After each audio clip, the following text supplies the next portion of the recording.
Starting your day off with a take on Vegas you won't get anywhere else. Hi, I'm Holly Madison, and I listen to Brian Shapiro. Hi, this is William Shatner, and I listen to Brian Shapiro. Hey, this is Larry the Cable Guy, and I listen to Brian Shapiro. Why? Because I'm a good American.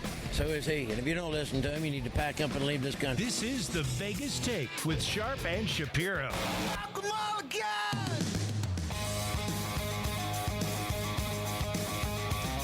What's up, everybody? The Vegas Take back at you on a Thursday. Glad you could join us, Sharp and Shapiro. I'll tell you what, man, I barely made it. I barely made it into the show today. Now I know what it's like to be JD every day. I made it by like 3 minutes. It's a very, very hard life. Well, let me explain why. I was coming back from the Mountain West Conference tournament where UNLV most likely ended their season. I don't think they'll be playing postgame. They lost to San Diego State, and most of us expected that.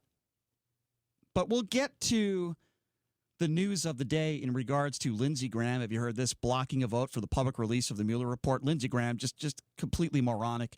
We'll get to that coming up in about 15 minutes because that's obviously the biggest story of the day. But locally, from a sports perspective, it's UNLV hoops. And I've been preaching this all year. We both have. That I just didn't think Marvin Menzies is the right guy for this job. That there just wasn't a lot of improvement with UNLV. For those of you that are unaware, UNLV playing in the quarterfinals of their conference tournament at the Thomas & Mack Center today, and they go down to San Diego State. They only scored 55 points in the game, 24 points at half. They shot the ball horribly, and they lost to a bad team. I'm sorry. Anyone could just say what you want about San Diego State. They're a pretty good defensive team, but they're not a good basketball team. It was an ugly game to watch. And even more pathetic were the fact that I think San Diego State Aztec fans were 2-1 compared to the UNLV fans that were in the stands. The UNLV fans were non-existent. In fact, the only fans that I heard screaming and yelling were yelling, bye-bye Marvin Menzies, wanting another basketball coach. Those were the loudest fans I heard. So the fans did not go out, and the few that did were very quiet until the end of the game, and I heard a few people with their displeasures of Marvin Menzies. So they're not going to play in the CBI or the CTI or whatever. I mean, I get the sense that it's over with.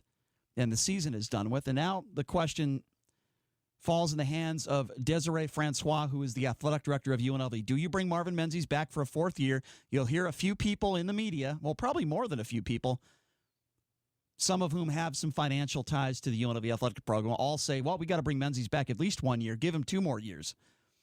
And I completely disagree. Now is the time that Desiree Reed-Francois, the athletic director at UNLV, needs to make a tough decision and hire a new basketball coach. Enough is enough. If this guy, Marvin Menzies, comes back, the fans will not be coming back with him, as they haven't all year.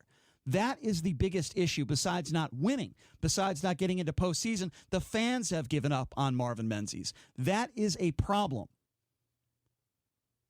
And I have never seen such a lackluster UNLV crowd in a Mountain West Conference tournament, JD, that I saw today. It was bad.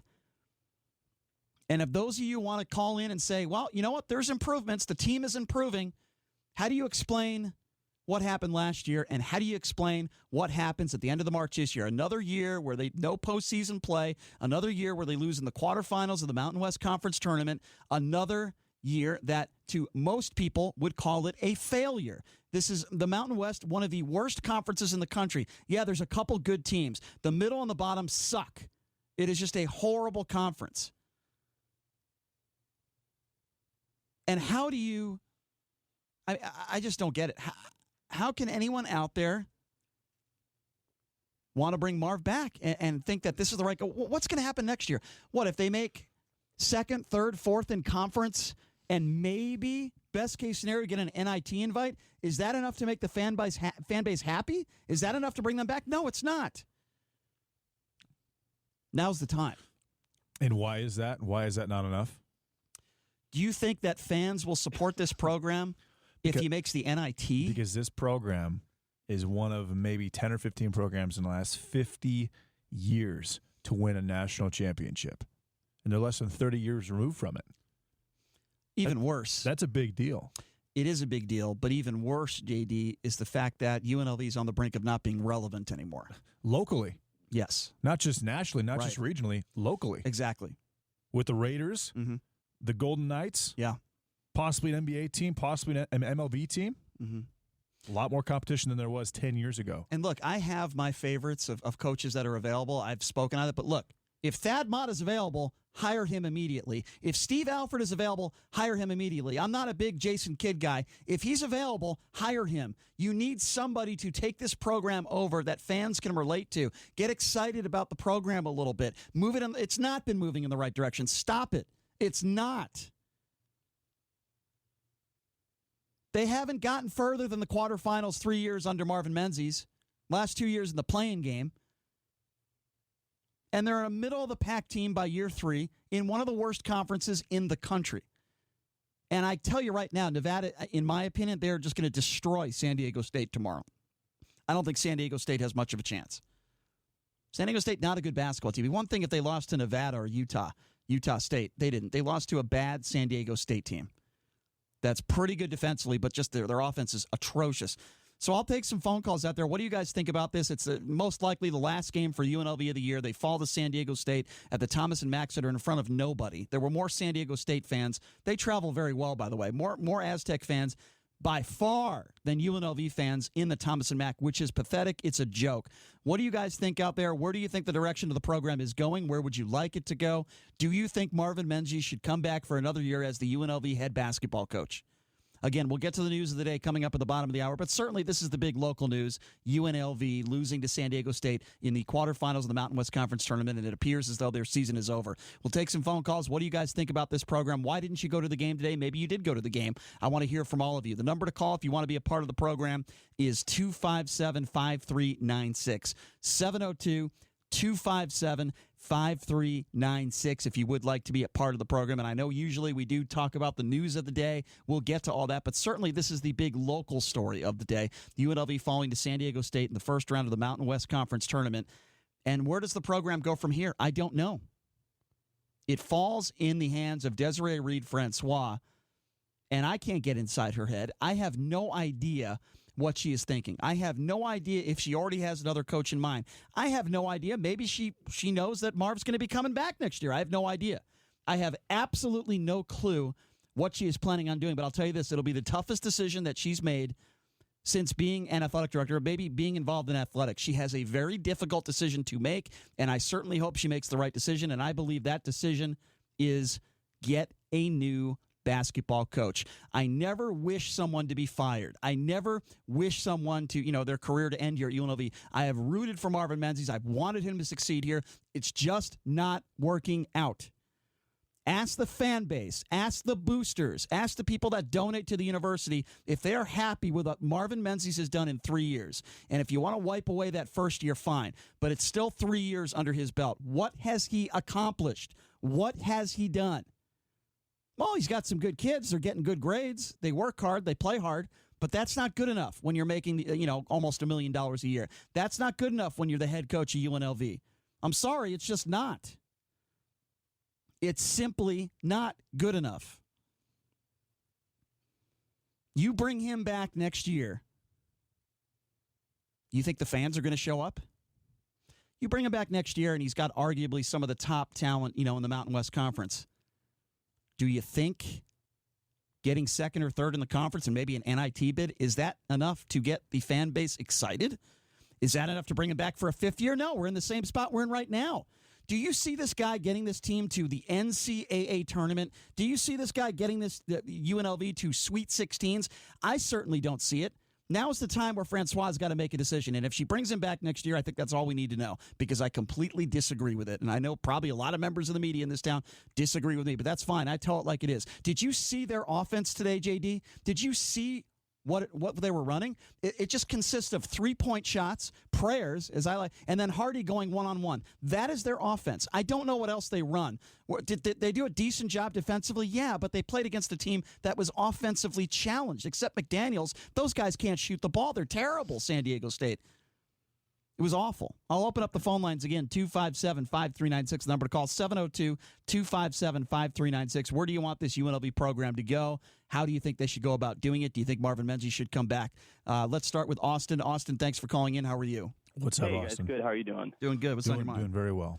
Well, it's kind of funny. I used to think people that call in these shows were a bunch of grumpy old men. Now I'm 24, and I'm a grumpy old man, I guess, because I'm calling in these shows. But, when I think of the basketball program where it is right now and all this progress that people say that they're seeing, my wife and I went to the Boston Marathon a couple years ago, and we talked to a couple of the runners, and we said, how do you qualify for this? And they said, well, you never actually have to get better.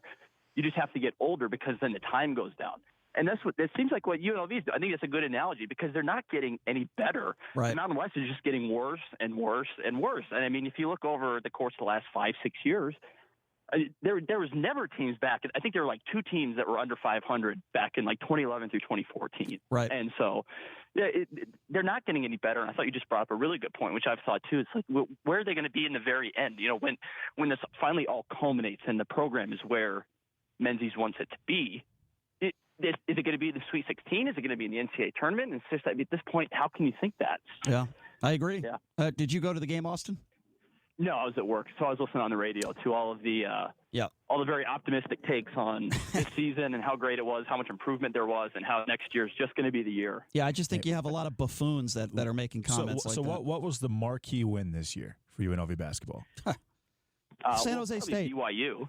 Was it BYU? Yeah, and look what happened to BYU. They're not even making the NIT. They suck. They got absolutely destroyed in the West Coast Conference quarterfinal game.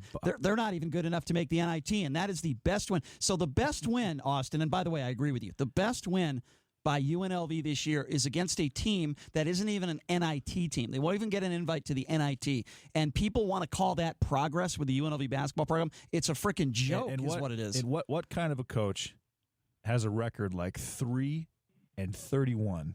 against top 100 teams over the course of their career? That's a great point, because if you think about it, in Dave Rice's first 3 months, he had 3 wins against top 25 teams. Right. You say what you want about him, but that's when there was excitement around the program. Well, now it's impossible to win even against a top 100 team because we don't even have that many on the schedule. That's true. That's one thing I'll give Dave Rice a lot of credit for. Is his out of conference schedule was very, very, very good. I think there was like 4 or 5 this year? Yeah, on the schedule. Yeah. Right. And another thing, too, I heard on one of the other stations earlier in the week, they said, if you split with those top 4 teams in the conference, you're right there challenging for first place. Yeah, but they weren't even close in any of those games. Well, you know what? Those other stations that you're listening to, I'm just going to guess they probably have some sort of financial tie to UNLV. That's just my guess. I'm just going to go with my gut on that one, Austin. But hey, good to hear from you, my man. Thank you for the call. A great call. Thank you. Yeah, 257-5396, the number to call, 702-257-5396. We're talking about UNLV basketball falling to San Diego State in the quarterfinals of the Mountain West Conference Tournament today.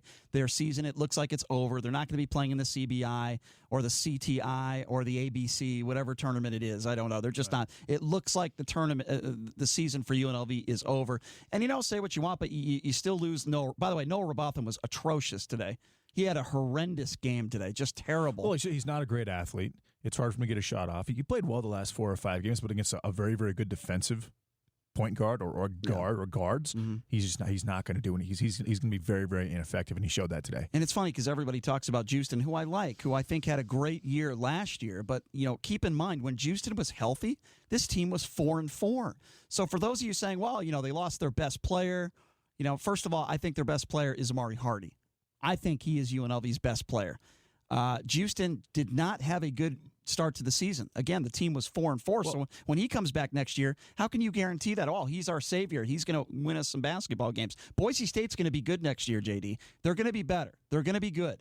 Leon Rice is a good coach. San Diego State, they're going to be pretty good. They got a good recruiting class coming in. Nevada's not going to be very good. Utah State's going to be fantastic. In fact, the player of the year, Sam Merrill, is coming back next year. Yeah, he's a junior. So those are 3 teams right there, I will tell you, in my opinion, are going to be preseason better than UNLV.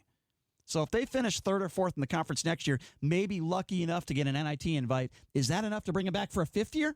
I mean, what are we talking about here? What are we talking about? What do we expect from Marvin? How can you say with a straight face that this is the right guy for the job? I don't know. How can anybody look you in the eye and say, he's the right guy?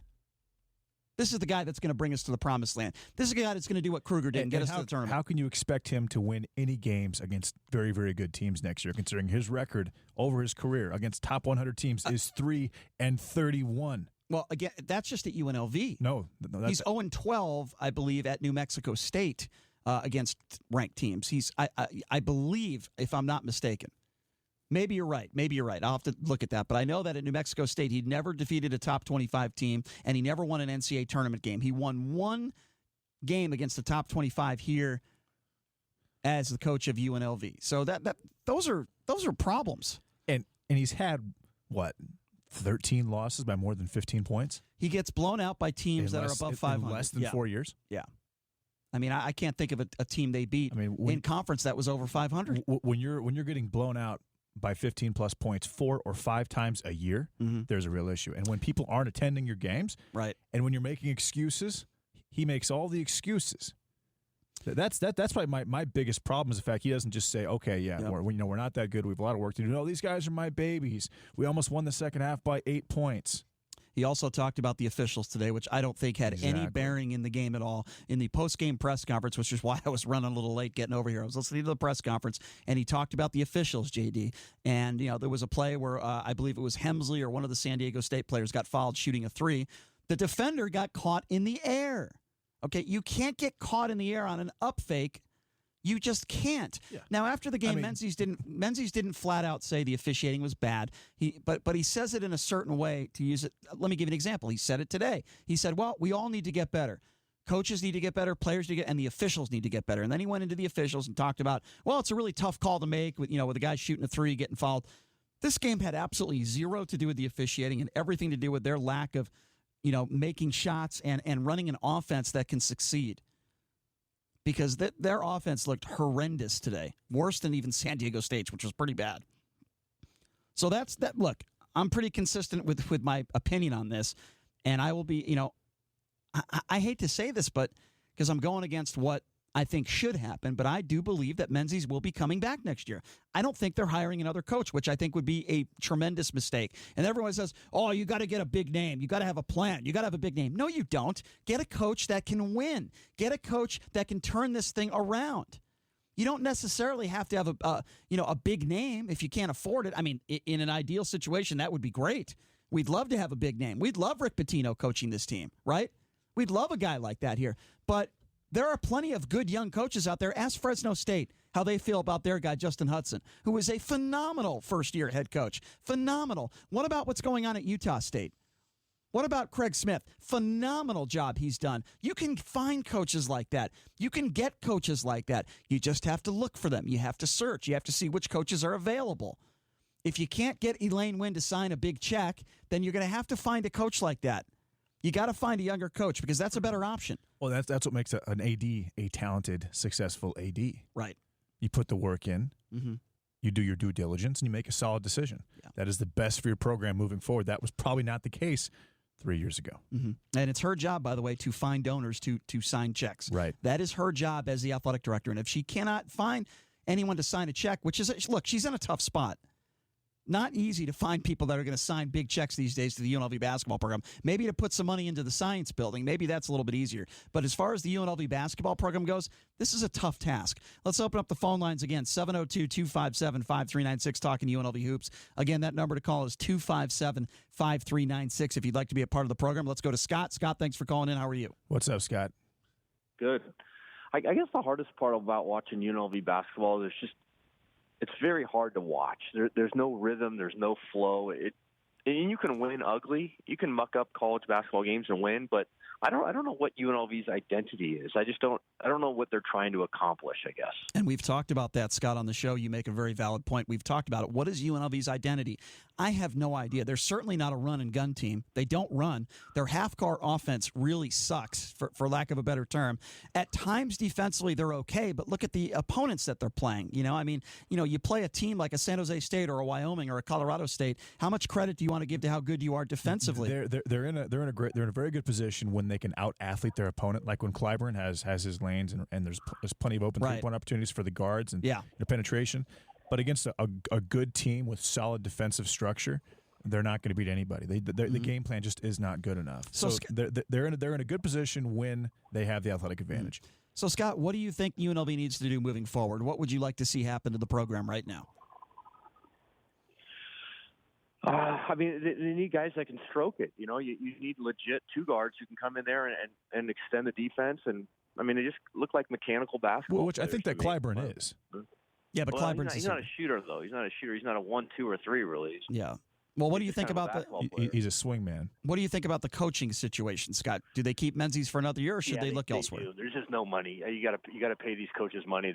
They don't have the money to pay anybody else. See, and logically that makes sense. Guys. But thank you. All right, thank you, Scott. Thanks a lot, Scott. Logically that makes sense. But Thad Matta, he's still getting paid from his former job. I think you could get Thad Matta at a decent price. There are coaches out there. This would be Matta's probably 4th or 5th pick, to coach.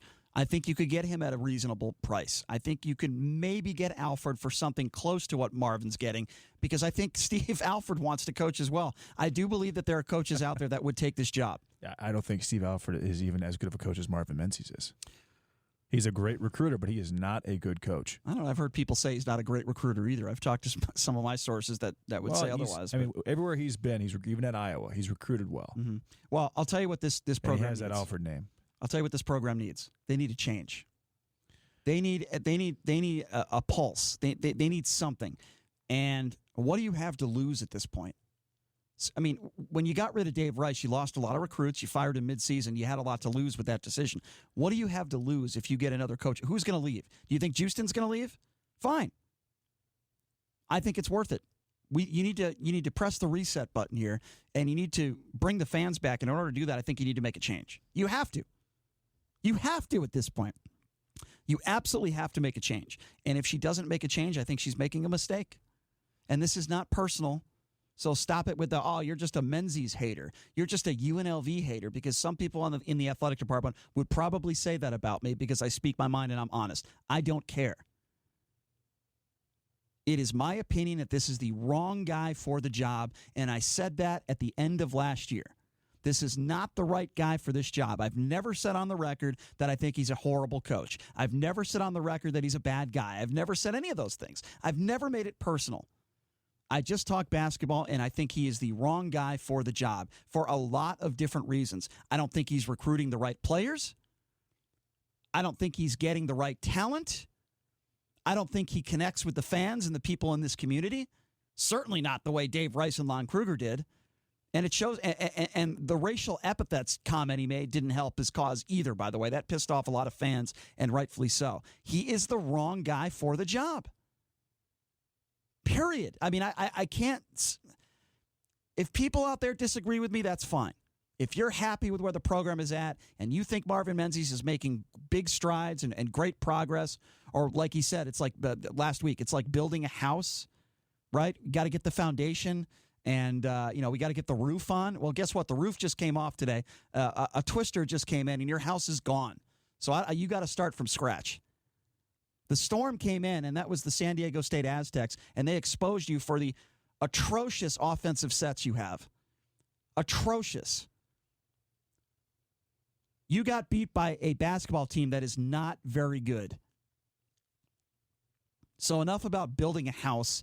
Enough with these analogies, because it's completely ridiculous. I don't know what house he's trying. I tell you what, if he's building a house, he just got a lot of bricks today. I'll tell you that. Got a lot of bricks to build that house, Marv. It's going to be a brick house, that's for sure. I cannot even begin to tell you how many bad shots they took that had no chance of going in. I mean, shots that had no chance of falling. It's a sad situation. All right, I'll tell you what I'm going to do. When we come back, we're going to get to the news of the day. This story is bothering me a great deal. Yes, what a shocker. It does involve Donald Trump. So we're talking about the release of the Robert Mueller report. And guess who is trying to block the vote to release the entire report? Yeah, none other than Lindsey Graham. That's right. Unanimous vote, 420-0, Republicans, Democrats. They all want this to be released to the public. But Lindsey Graham doesn't want to. Lindsey Graham doesn't want the public to know about this. Why is that? Yeah, we're going to get into that. By the way, coming up second hour, we got TMZ's Mike Babcock. He'll be joining us in hour number 2, as well as Johnny Katz from the Review-Journal, thinking about what to do in Las Vegas this weekend. Johnny Katz will be joining us in hour number 2 from the RJ as well. So we'll get to this Robert Mueller report. Should it be public? Should it not be public? We'll take your calls on that. And as far as Lindsey Graham, why is he trying to block this vote? Well, we'll give you the answers to that when we come back. You are listening to The Vegas Take on the all-new 101.5 FM 720 AM KDWN.